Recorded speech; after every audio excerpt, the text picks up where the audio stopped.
बहुत आनंद आएगा। और ये सब पार्टी वार्टी वाला कोई कालम नहीं। आज की रात जितनी देर बैठो, हाँ ये सब सपा बसपा लोजपा भाजपा तृणमूल कांग्रेस झामुमो अमुमो तेदेपा पेदेपा ही हूँ, ये सब टेंशन छोड़ के, हाँ कई है बसपा नो तपा कम तपा ज्यादा तपा, ये सब छोड़ करके कवि सम्मेलन को हमें सुनना है तो निश्चित रूप से आनंद आएगा, क्योंकि ये हमारे परमात्मा की धरती है। और यहाँ पर अगर आनंद नहीं आएगा तो फिर संसार में हम कोई ऐसी जगह ढूंढ भी नहीं पाएंगे जहां आनंद की प्राप्ति हो, क्योंकि यहाँ लोग आनंद के लिए ही आते हैं। मैं बहुत लंबी यात्रा मद्रास से एक लंबी यात्रा करके 24 घंटे का ट्रेन का सफर करके जो आज हमारे बीच में पहुंचे हैं, मैं बहुत ही मन से, बहुत ही भरोसे से, बहुत ही विश्वास के साथ आप सबकी अदालत में पहले कवि को भेजना चाहता हूं। पहले कवि को क्रिकेट में भी होता है उद्घाटक बल्लेबाज या ओपनिंग बैट्समैन, ऐसा ही एक कवि सम्मेलन में भी होता है। कवि सम्मेलन को जमाने के लिए, कवि सम्मेलन की नींव को मजबूत करने के लिए, ताकि फिर उस मजबूत नींव के ऊपर ये बाकी के सरस्वती पुत्र, ये बाकी के कविता के कारीगर जिस मंदिर का निर्माण करे वो मंदिर टिका रहे बरसों तक, सदियों तक। ये कवि सम्मेलन आपको याद रहे कई दिनों तक। ऐसी नींव को मजबूती देने वाले कवि का नाम है मनोज मद्रासी। जोरदार तालियां बजा करके स्वागत करें मनोज। आप सभी को प्रणाम करता हूं। इतने अच्छे आयोजन के लिए समिति को बधाई देता हूं। सम्माननीय मनोज कुमार गोयल जी, मफतलाल अग्रवाल जी, मनोज कुमार जी, बिहारी सिंह जी, अशोक नागर जी, कमलेश दवे जी, यहाँ पर सभी जी है। मैं अकेला स्टार प्लस हूँ। सामने छोटे छोटे बच्चे बैठे हैं। मफतलाल जी कह रहे थे बच्चों को पीछे बिठाओ क्या, मैंने कहा बच्चों को सामने बैठे दो, बच्चे बड़े बुद्धिमान होते हैं। मैं आपको सिद्ध करके बताता हूँ बच्चे कितने बुद्धिमान होते हैं। कोरोना के बाद जब पहली बार स्कूलें खुली तो एक मास्टर जी क्लास में गए, जो पुराने मास्टर थे उनका देहांत हो गया, तो नए मास्टर आए थे। नए मास्टर ने बच्चों से पूछा, बोले बेटा इस क्लास में जो कोई बेवकूफ है वो खड़े हो जाए। तो एक लड़का खड़े हुआ, बोले अच्छा। बोले बेटा तू बेवकूफ है? बोले नहीं गुरुजी, आप अकेले खड़े थे, मुझे अच्छा नहीं लग रहा था। हंसी को ढूंढे, बड़ी संख्या में माताएं सामने बैठी हैं। हंसने में थोड़ा समय लगता है, तब जाके किसी ने 4 पंक्तियां लिखी है कि गंभीरता के साथ बहुत जी न पाओगे, बढ़ जाएंगी ये उम्र गर मुस्कुराओगे, माचिस तुम्हारे हाथ में है, अब तुम ही तय करो दिए जलाओगे या घर जलाओगे। मुझसे सम्माननीय मफतलाल अग्रवाल जी ने कहा कि बड़ा कवि सम्मेलन का इतिहास रहा है। मैंने सम्माननीय गोयल बाबूजी से पूछा भी, मैंने कहा बाबूजी सारे कवि गोरिश चिट्टे बुलाए, एक ब्लैक किस क्यों बुलाया? तो बाबूजी ने मुझे कारण बताया। बोले मद्रासी जी बात ऐसी है, बचपन में माँ अपने बच्चों को काला टीका लगाती ताकि बच्चों को किसी की नजर ना लगे। मैंने कहा गोयल बाबूजी उससे मेरा क्या संबंध? बोले हम भी चाहते थे आज के कार्यक्रम को किसी की नजर ना लगे, इसलिए तुम्हें बुलाया है। मैं भी चाहूंगा आप सभी को किसी की नजर ना लगे, आप सभी दिन दोगुनी रात चौगुनी तरक्की करें और खूब नाम कमाए। पर बाबूजी आप सभी बुद्धिमान यहाँ विराजमान हैं। इतिहास के पन्ने पलट के देखना, जो लोग दिखने में काले हैं उन्होंने बहुत नाम कमाया। Kofi Annan, Nelson Mandela, Barack Obama, Abdul Kalam, Manoj Madrasi. भला आप अच्छा सुन रहे, आनंद ले, बच्चों को सामने बैठने दे, बच्चे बुद्धिमान होते हैं। मैं आपको सिद्ध करके बताऊंगा भी। आदरणीय गोयल बाबूजी, एक लड़का तो 3 दिन तक स्कूल में नहीं आया। 3 दिन का जब वापस स्कूल में नहीं आया तो मास्टर जी उसके घर पहुंच गए। मास्टर जी ने देखा बच्चा स्कूल घर में बैठ के पापड़ बेल रहा था। मास्टर जी ने बड़े मासूम सवाल करते हुए कहा, बोले बेटा 3 दिन हो गए तो स्कूल में नहीं आया, घर में बैठ के पापड़ बेल रहा है, बात क्या है? बोले गुरुजी 3 दिन पहले आपने ही कहा था जिंदगी में बड़ा बनने के लिए बहुत पापड़ बेलना पड़ता है। जो पापड़ सम्मान्य अग्रवाल जी ने बेले, जो गोयल जी ने बेचे, बाकी सब ने भी बेले। मेहनत के सिवा जिंदगी में कुछ नहीं मिलता। आप सब ने मेहनत की है, पूरे समिति को बधाई देता हूँ। और इस मंच की 4 पंक्तियां पढ़ के इस कवि सम्मेलन का आगाज करता हूँ कि रमेश कक्षा में देरी से आया, होमवर्क भी करके नहीं लाया, आते ही सो गया। अध्यापक बोले बेटा क्या हो गया? इस कदर कक्षा में देरी से आओगे भविष्य में कुछ भी नहीं बन पाओगे। तो रमेश बोला गुरुजी सुनो जन की, करो मन की, ऐसे हमारे बुजुर्ग बतलाते थे। अमेरिका में जब वर्ल्ड ट्रेड सेंटर गिरा तो वही लोग बचे जो देरी से ऑफिस आते थे। हंसी आसपास बिखरी पड़ी है, उसे कलेक्ट करने का तरीका चाहिए। जब हम मथुरा पहुंचे आदरणीय गोयल बाबूजी, तो सम्मान्य मफतलाल अग्रवाल जी हमको उनके घर लेके गए, बोले चाय पीने के लिए साथ में चलो। हम सारे कवि चाय पीने के उनके लिए घर गए। सम्मान्य अशोक नागर जी ने चाय पी, कप उल्टा रखा। मैंने सोचा देश के बड़े कवि है इसलिए ऐसा कर रहे होंगे। संगीता सरल जी ने चाय पी, कप सीधा रखा। मैंने सोचा देश की बड़ी कवित्री है इसलिए ऐसा कर रही होंगी। मैंने भी चाय पी, कप टेढ़ा रखा। मफतलाल अग्रवाल जी ने तीनों को गौर से देखा। अशोक नागर जी से पूछा, बोले बाबूजी आपने कप उल्टा रखा है, इसका क्या मतलब है?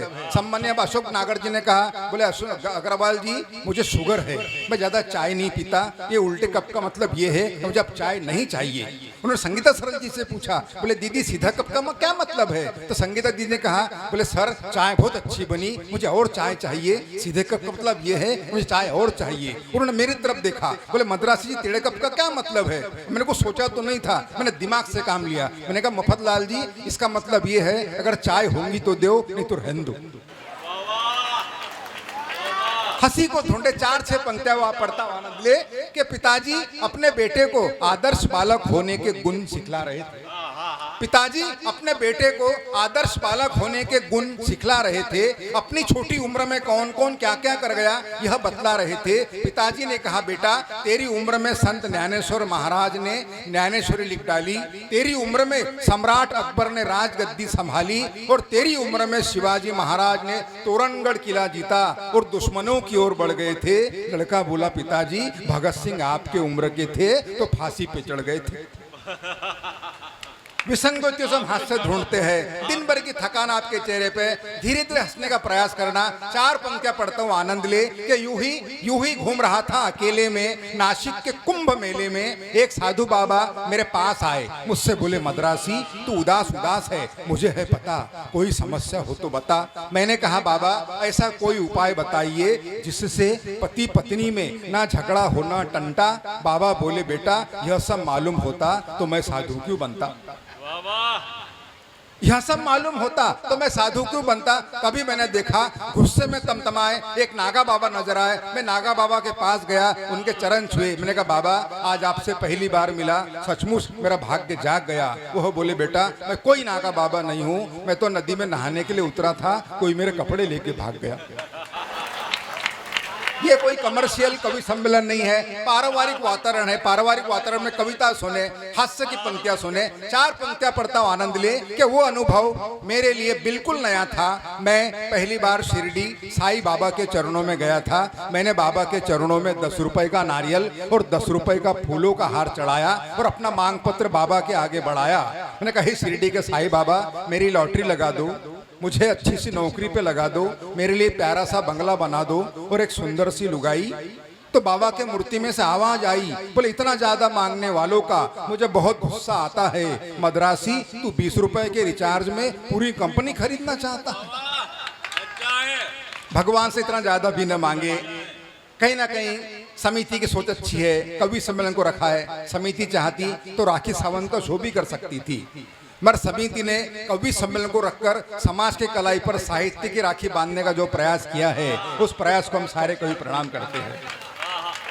जरूरी नहीं होता कि हर बात पे तालियां बजाए। बड़ी संख्या में माता बहनें बैठी है, छोटी छोटी बच्ची यहाँ बैठी है। किसी ने सम्मान्य अशोक नागर दादा बड़ी अच्छी पंक्तियां लिखी है कि मेरे हाथ की बाकी उंगलियां उस उंगली से जलती है, मेरे हाथ की बाकी उंगलियां उस उंगली से जलती है जिस उंगली को पकड़कर मेरी बेटी चलती है, जिस उंगली को पकड़कर मेरी बेटी चलती है। देश में सारे बड़े बड़े पद महिलाओं के पास है आदरणीय भाभी जी, वो इसलिए क्योंकि महिलाएं बुद्धिमान होती है। 8 मार्च महिला दिवस के दिन मैंने पत्नी से पूछा, मैंने कहा ये बता महिलाएं काय का रूप है? पत्नी बोली शक्ति का। मैंने कहा पुरुष? बोले सहन शक्ति का। महिलाएं बुद्धिमानी से काम लेती है। भाभी जी मैं जब भी कोई नई कविता लिखता हूँ तो सबसे पहले पत्नी को बताता हूँ, सबसे पहले पत्नी को सुनाता हूँ। वो मुझे 500 रुपए देती है, कहती है प्लीज सुनाओ मत। एक दिन मैंने कोरोना काल के दौरान आदरणीय दादा मैंने पत्नी से अजीब सवाल किया। मैंने देख भगवान राम को वनवास हुआ था, उसके बावजूद सीता माता राजमहल के सारे सुख छोड़ के उनके साथ जंगल में चली गई। इस बात से तुझे मिली कोई सीख है? पत्नी बोली हाँ, जिसकी 3-3 सास हो उस बहू का जंगल जाना ही ठीक है। आदरणीय संगीता दीदी महिला बहुत बुद्धिमानी से काम लेती है। कोरोना काल के दौरान जब मेरी पत्नी गाँव गई तो मैंने 4 घंटे बाद फोन लगाया, मैंने कहा पहुंच गई क्या? बोले हाँ पहुंच गई। मैंने कहा यात्रा के दौरान मेरी याद नहीं आई क्या? बोले आई थी ना। मैंने कहा कब? बोले स्टेशन पे कूली नहीं मिल रहा था तब। वाह वाह, महिलाएं बहुत बुद्धिमानी से काम लेती है। आपको सिद्ध करके बताता हूँ। एक दिन मैंने पत्नी से कहा भाभी जी कोरोना काल के दौरान मतलब देख अगर तू किताब होती मैं तुझे रोज पढ़ता। पत्नी मुस्कुराई, बोले काश अगर आप कैलेंडर होते तो हर साल बदलती। ये परिवार ऐसे नहीं चलते। जब पत्नियां अच्छी मिलती है तब परिवार सफल होते हैं। तब मैंने 2 पंक्तियां लिखी है। जरूरी नहीं है कि तालियां बजा, आप अच्छा सुन रहे हैं कि पत्नी अच्छी मिली तो घर सजा देती है। पत्नी अच्छी मिली तो घर सजा देती है, अगर पत्नी अच्छी नहीं मिली तो पूरे घर को सजा देती है, पूरे घर को सजा देती है। कोई चैनल बड़े नहीं होते। सम्माननीय अशोक नागर दादा ने कहा भी है कि चैनलों पे कभी आए हैं, चैनल बड़े नहीं होते। आदरणीय बाबूजी गोयल बाबूजी, मैं सब टीवी की शूटिंग के लिए बंबई गया था तो एक महिला मेरे पास आई, मुझसे बोली मद्रासी जी आपका बेटा अंगूठा चूसता था, आपने उसकी आदत कैसे छुड़वाई? मैंने कहा बहन जी मैंने उसकी चड्डी ढीली सिलवाई। मैंने कहा बहन जी मैंने उसकी चड्डी ढीली सिलवाई। वह बोली इससे क्या फर्क पड़ेगा? मैंने कहा जब दोनों हाथ से चड्डी पकड़ेगा तो अंगूठा कौन से हाथ का चूसेगा? सवाल करो जवाब मिलते हैं। मैं जिस ऑफिस में काम करता हूँ बाबूजी, हमारे वहां पर हेड क्लर्क है नायडू मैडम। हेड क्लर्क है नायडू मैडम, हमेशा माथे बड़ा सा टीका लगाती। एक दिन मैंने हिम्मत करके पूछा, मैंने कहा मैडम आप इतना बड़ा टीका क्यों लगाती? बोले पति के अच्छे स्वास्थ्य के लिए, उनकी लंबी आयु के लिए। हर भारतीय महिला चाहती है भाभी जी उनके पति का स्वास्थ्य अच्छा हो, उनकी लंबी आयु हो। मगर मैंने एक दिन देखा नायडू मैडम छोटा टीका लगा के आई। मैंने कहा मैडम क्या हुआ? बोले आपके भैया का स्वास्थ्य ठीक नहीं है। जब मैडम दूसरे दिन आई तो उससे बारीक टीका लगा के आई। मैंने कहा मैडम, बोले आपके भैया को आईसीयू में रेफर किया गया। जब मैडम तीसरे दिन आई तो माचिस के गुल जैसा बारीक सा टीका लगा के आई। मैंने कहा मैडम, बोले नहीं आज उनका ऑपरेशन है। उसके बाद वो मैडम 20 दिन तक ऑफिस में नहीं आई। 20 दिन का जब वापस ऑफिस में आई तो फिर से बड़ा टीका लगा के आई। मैंने कहा भैया ठीक हो गए? बोले वो तो निपट गए, मैंने दूसरी शादी कर ली। मैं इस मंच का पहला कवि हूँ और आप सभी जानते हैं परिवार में जो पहला व्यक्ति आता है, बच्चा आता है, वो खुशियां लेके आता है, गम के बादल नहीं। मैं 4 पंक्तियां पढ़ता हूँ आनंद ले कि बस में सफर करते हुए एक महिला ने कंडक्टर से पूछा बस में कितने घंटे रहते हो भाई? कंडक्टर हाजिर जवाब था, बोला 14 घंटे सरकारी बस में रहता हूँ और 10 घंटे पत्नी के बस में रहता हूँ। 14 घंटे सरकारी बस में और 10 घंटे पत्नी के बस में रहता हूँ। मुझे मेरा पता है कैसे सहता हूँ, कभी इसके कभी उसके बस में रहता हूँ, कभी इसके कभी उसके बस में रहता हूँ। वाह वाह वाह। आपकी कमजोर तालियों के लिए बहुत बहुत धन्यवाद। हमें सम्माननीय अग्रवाल जी ने पहले ही कहा था बहुत अच्छा ऊंचा सुनने वाले लोग हैं, इसलिए हम ऊंचा पढ़ने का प्रयास भी कर रहे हैं। थोड़ी देर पहले तो एक लड़का आके मिला, बोले मद्रासी जी थोड़ा ऊंचा पढ़ना, मेरे दादा थोड़ा कमजोर सुनते हैं। आइए हम ऊंचा पढ़ने का प्रयास करेंगे। आदमी, सम्मानीय गोयल बाबूजी यहाँ बैठे हैं, पूरी समिति यहाँ विराजमान है। आदमी जैसा दिखता वैसा होता नहीं है। मैं आपको सिद्ध करके बताता हूँ। 6 दिन पहले मेरे एक दोस्त का फोन आया, बोले घर में प्रसाद के लिए आओ। मैं घर पहुंचा तो उसका बेटा सामने आया, बोले अंकल नमस्ते, ले पानी पियो। मैंने कहा बेटा तेरा नाम क्या है? बोले अंकुश। मुझे बहुत खुशी हुई, कितना अच्छा नाम है अंकुश। मैं पानी पी रहा था तो एक बच्ची सामने आई, बोले अंकल नमस्ते। मैंने मित्र की तरफ देखा, मित्र बोला ये मेरी छोटी बेटी प्रगति। मैंने कहा गजब कर रहा है, तू पहला आदमी है जो अंकुश के बाद प्रगति कर रहा है। वाह वाह वाह वाह। विसंगतियों से हंसी निकल के आती है। अच्छा सुन रहे आप, अच्छा सुने, तालियों की मैं बिल्कुल उम्मीद नहीं करूंगा। मैंने कहा गजब कर रहा है, तो पहला आदमी है जो अंकुश के बाद प्रगति कर रहा है। आदरणीय गोयल बाबूजी आप एडवोकेट है, मेरा एक दोस्त एडवोकेट है, एक डॉक्टर है। हम तीनों साथ में बैठे थे। मेरे डॉक्टर दोस्त ने अनायास ही कह दिया, बोले हम डॉक्टर है, सफेद कोट पहनते कितने अच्छे दिखते, तुम वकील हो काले कोट क्यों पहनते? मेरा वकील मित्र नाराज हो गया। वह बोला हम काले कोट थोड़ी पहनते, हमारे कोट भी पहले सफेद थे, वो तो हमारे कारनामे देखकर काले हो गए। विसंगतियों से हास्य निकल कर आता है। अच्छी अच्छी बातें सुनने का प्रयास करें। मुझे एक अच्छी घटना याद है, आजकल बाबाओं का जमाना है। एक ट्रेन में बाबा जा रहे थे तो टीसी ने उनसे पूछ लिया, बोले बाबा कहाँ जा रहे? तो बाबा बड़े जोशो खरोश में थे। आजकल बाबा बड़े जोशो खरोश में है, उत्साह में है। तो बाबा ने भी जोश जोश में कह दिया, बोले बेटा वहीं जहाँ भगवान राम पैदा हुए थे। बोले बेटा वहीं जहाँ राम पैदा हुए थे। तो टीसी ने कहा, बोले अच्छा बाबा आप अयोध्या जा रहे हैं? बोले हाँ बेटा अयोध्या जा रहा। बोले टिकट बताओ। बोले बेटा टिकट तो नहीं है। तो उस टीसी ने 2 पुलिस वालों को बुलाया। बोले बाबा चलो। बोले बेटा कहाँ? बोले वहीं जहाँ कृष्ण पैदा हुए थे। जैसा दिखता वैसा होता नहीं बाबूजी। कई तरह के बाबा हुए, आधे से ज्यादा बाबा जेल में है, 2-4 बाबा बाहर है, पर सभी बाबा बुरे नहीं होते। एक बाबा तो बेचारे बहुत अच्छे हैं, जिन्होंने सभी से कहा योग करो योग करो योग करो। हम सब लोग योग करने में लग गए, बाबा उद्योग करने में लग गए। बाबा कहीं ना कहीं विचारों का मिलना जरूरी है। आपके विचार अच्छे थे, आपने कवि सम्मेलन को रखा, संगीता सरल जी ने इतनी अच्छी माँ सरस्वती की वंदना की, इतना अच्छा गीत गाया। और आजकल फिल्मों में वैसे गीत नहीं बचे, न जाने कैसे कैसे गीत आ गए। दिल है कि मानता नहीं, दिल तो पागल है, दिल कमीना है। मगर ये दुनिया, आदरणीय गोयल बाबूजी पूरी समिति सुन ले, ये दुनिया दिल से नहीं चलती, विचारों से चलती है। विचार मिलना चाहिए। मेरा एक दोस्त है जिसने कसम खाया कि जिंदगी में कभी शादी नहीं करूंगा। एक दिन सुंदर सी महिला के साथ दिखा, इसके पहले कि मैं कुछ बोलूं उसने ही कहा ये तेरी भाभी है पगले। मैंने कहा तूने तो कसम खाया था कभी शादी नहीं करूंगा। बोले हाँ, इसने भी कसम खाई थी कभी शादी नहीं करूंगी। दोनों के विचार मिले, फिर हमने शादी कर ली। मैंने कहा कब हुई शादी? बोले 3 साल हो गए। मैंने कहा बाल बच्चे? बोले बिल्कुल नहीं है। मैंने कहा क्यों? बोले विचार नहीं मिल रहे। वाह वाह। एक दिन दोनों सुबह सुबह कहीं जा रहे थे, काफी खुश नजर आ रहे थे। मैंने कहा कोई खुशखबर दे रहे हैं? बोले हाँ, हम तलाक ले रहे हैं। तब मैंने 4 पंक्तियां लिखी आनंद ले कि मित्र की असफल शादी के बाद जब सफल तलाक हुआ, तब तलाक के दस्तावेज पे दस्तखत के लिए मित्र के पत्नी ने मित्र से पूछा आपके पास पेन है क्या? मित्र के पत्नी ने मित्र से पूछा आपके पास पेन है क्या? मित्र सहजता से बोला बिछड़ते हुए भी तुमने किन शब्दों को छुआ है? अब पेन की क्या कमी है? सारा पेन तो तुम्हारा ही दिया हुआ है, सारा पेन तो तुम्हारा है। आइए, मैं मंच का पहला कवि था, मेरा दायित्व तो आपको हंसाने का। जैसा दिखता बाबूजी वैसा होता नहीं है। मैंने 4 पंक्तियां लिखी आनंद ले कि दारूबंदी पर मंत्री जी का भाषण। भाषण के बाद कुछ कार्यकर्ता मंत्री जी के पास आए, बोले सर आपने दारूबंदी पर अच्छा भाषण दिया है, जनता का दिल जीत लिया है। तो मंत्री जी हंसकर पीए से बोले देखा मैं जनता की नस टटोल लेता हूँ, सच बात तो ये है पीकर भी अच्छा बोल लेता हूँ। हम विसंगतियों से हाथ ढूंढने का प्रयास करते हैं सर। अच्छी अच्छी बातों को सुने। ये भगवान कृष्ण की नगरी, अच्छे संस्कारों की नगरी है। मुझे एक अच्छी घटना याद है, संगीता दीदी सुनना। वो तो एक साधु बाबा मोहल्ले में आए, एक लड़के से पूछा, बोले बेटा अपने मोहल्ले में भगवान कृष्ण का मंदिर कहाँ है? तो लड़का बेचारे स्कूल जाने के फिराक में था। बोले महाराज जी आप ऐसा करो, आप सीधा जाना, सीधे जाके बाएं पलटना, बाएं पलटना एक बड़ा सा जो मंदिर दिखेगा वही भगवान कृष्ण का मंदिर है। तो महाराज ने कहा बोले बेटा तू शाम को क्या करता? बोले कुछ नहीं। बोले महाराज जी खेलते रहता। बोले बेटा शाम को मंदिर में आ भगवान कृष्ण जी के, वहाँ मेरा प्रवचन है। उस लड़के ने मासूम से पूछा, बोले महाराज आप प्रवचन में क्या करते? बोले बेटा मैं स्वर्ग में जाने का रास्ता बताता हूँ। बोले महाराज जी मैं बिल्कुल नहीं आऊंगा। बोले क्यों? बोले आपको ढंग से भगवान कृष्ण के मंदिर का रास्ता नहीं मालूम, आप स्वर्ग जाने का रास्ता बता रहे। जिसे जो रास्ता मालूम रहे उस रास्ते पे चले। कोरोना काल के दौरान बाबूजी न जाने हमारी हंसी कहाँ गई।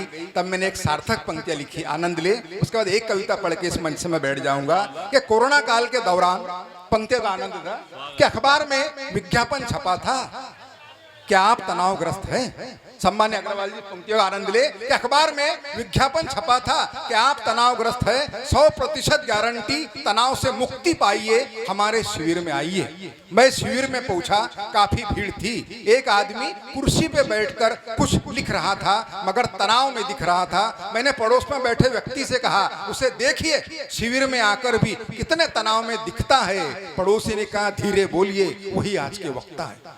वाह वाह।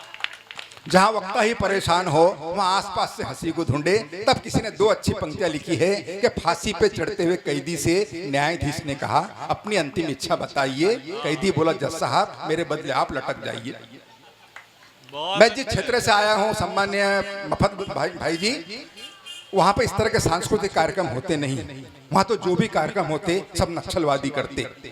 मेरे दादाजी, मेरे पिताजी, मेरे बड़े भाई सभी पुलिस विभाग में है। हमारे खानदान में मैं अकेला कवि हूँ।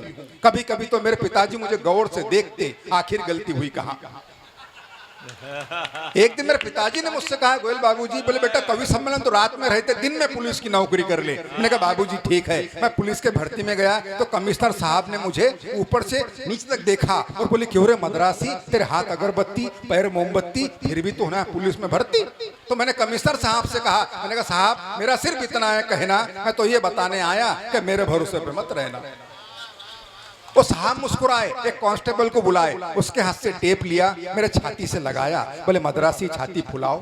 अपनी छाती फुलाई, बोले बताओ देश के लिए क्या कर सकते हो। मैंने कहा कमिश्नर साहब मैं अपने देश के लिए अपने खून की आखिरी बूंद तक दे सकता हूँ। साहब खुश नहीं हुए, फिर टेप खींचा, थोड़े ऊपर लगाया, बोले मनोज छाती और फुलाओ। मैंने अपनी छाती और फुलाई, बोले बताओ देश के लिए क्या कर सकते हो। मैंने कहा साहब मैं अपने देश के लिए अपनी जान तक दे सकता हूँ। साहब खुश नहीं हुए, फिर टेप खींचा, थोड़े ऊपर लगाया, बोले मद्रासी छाती और फुलाओ।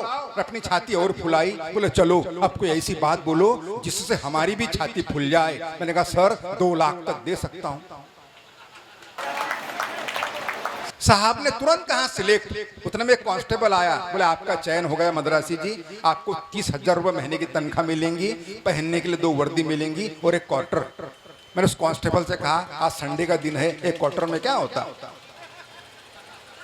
मैं गोयल बाबूजी पुलिस में भर्ती तो नहीं हुआ, पर मैंने वहां से 4-6 पंक्तियां उठा के लाई, आनंद ले। कल्पना करे कि रात का समय कोई ऐसा प्रसंग सामने आ जाए कि रात में गश्त के दौरान रास्ते में सो रहे कुत्ते को पुलिस वाले ने डंडे से मारा। कुत्ते ने गुर्रा के देखा और चुप हो गया बेचारा। मैंने कुत्ते से कहा अरे पुलिस वाले ने तुझे डंडे से मारा कि तेरे मन में उसे काटने के भाव नहीं जगे। कुत्ता बोला जगे मगर पुलिस वाले के मुंह कौन लगे।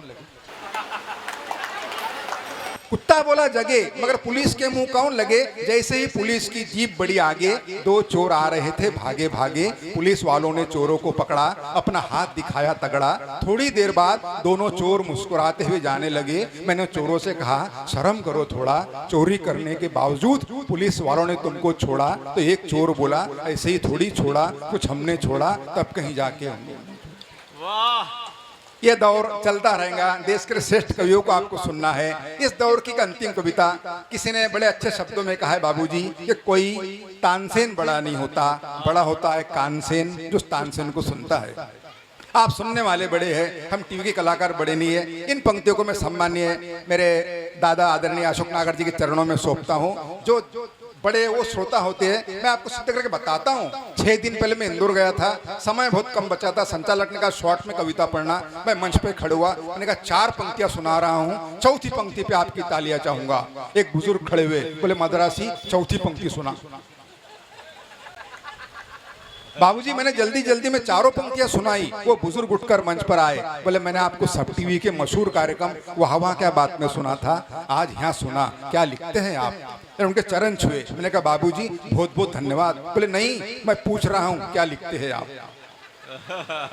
तब मैंने 4 पंक्तियां लिखी है। आप सभी को, गोयल जी को, सम्मानीय मफतलाल अग्रवाल जी को और पूरे समिति को ये पंक्तियां सौंपता हूँ कि अस्पताल में फल वितरण के दौरान डॉक्टर ने कहा मरीज की तबीयत सुधरने की बजाय बिगड़ रही है साहब, कहीं कार्बाइड से पके फल तो नहीं खिला रहे आप। वे बोले कमाल है, मैं अपना जन्मदिन मना रहा हूँ, बाजार से लाकर ताजे फल खिला रहा हूँ और मेरे जन्मदिन की खुशियाँ गम में बदल रही है कैसे। और मरीज से बोले क्यों रे, ताजे फल खा के तेरी तबीयत बिगड़ रही है कैसे। तो मरीज ने हाथ जोड़ते हुए कहा बाबूजी आदमी मन के स्वभाव के सच्चे होना चाहिए, फल बाजार के नहीं, फल करनी के अच्छे होना चाहिए, फल करनी के। वाह भाई मनोज मद्रासी।